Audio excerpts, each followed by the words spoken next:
good friend who, contrary to the misapprehension under which I've laboured for the past 20 odd years, isn't English, or Hun, or Sassenach, but is in fact Italian.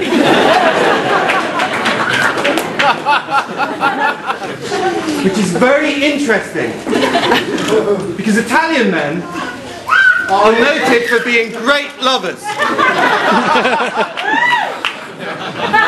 and for taking a fierce pride in and care over their personal appearance. Now, undoubtedly, everyone here will agree with me that what we have sat before us here tonight is a masterpiece of the modern Italian man.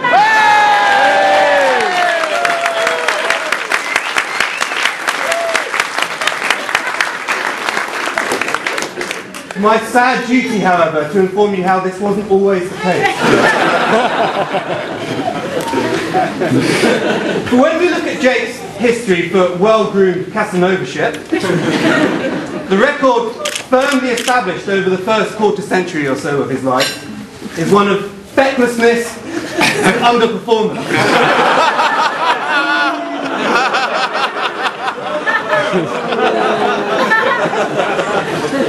A tradition barely leavened by ill-judged sorties into the world of lesbians and senior citizens.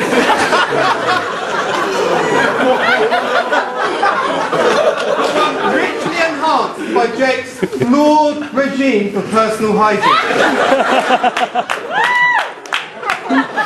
But when I met Jake in my first year at Aberdeen University, he was the most conscientious student, but one who made it a key plank of his strategy for academic success to avoid washing himself or his clothes during periods of prolonged and intensive study. Should point out that by no means was Jake never clean or washed. I recall, for instance, a very fine morning spent in Bulgaria, watching Jake hungover, lying in the gutter, being licked clean. By who? By Sophia's population of stray dogs. No one woke me up.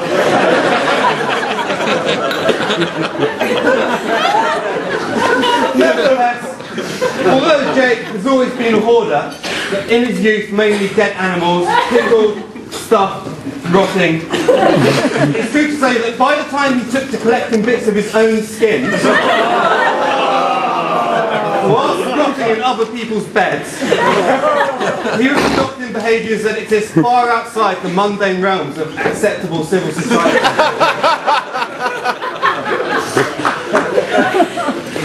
So another factor that counted heavily against Jake was his shambolic approach to timekeeping and planning in general. Well, this is a trait I have bitter experience of myself. Don't we all? At the end of our first year at Aberdeen, Jake invited me and our friend Bob to join him for a working holiday over the summer in the south of France on a farm picking flowers. He'd arranged the work and accommodation, and all we had to do was find the money for our fare out there, and an idyllic summer awaited us. This sounded tip-top, so we scrimped and saved and trust into Jake's potent brew of pomposity and Englishness. We set forth with our tails high. Of course, had we known that Jake isn't English but is in fact Italian,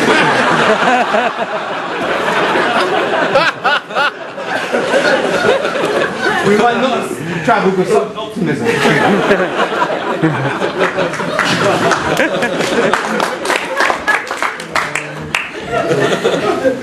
Because when we arrived at the farm, only to be laughed at, told that the flower picking season had ended a month ago,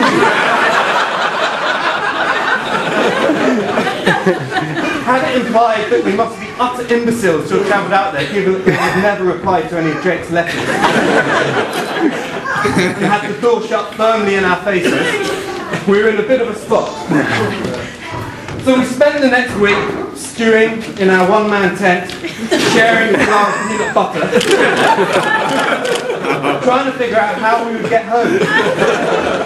When Jake, this genius with the improvised solution saves the day. His plan? We would walk due north for 900 kilometres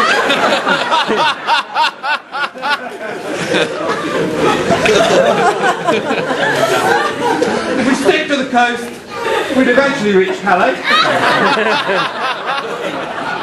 Aim for 30k a day, and it should only take us a month. In its bare essentials, Jake's plan was sound. It was in the details it unravelled.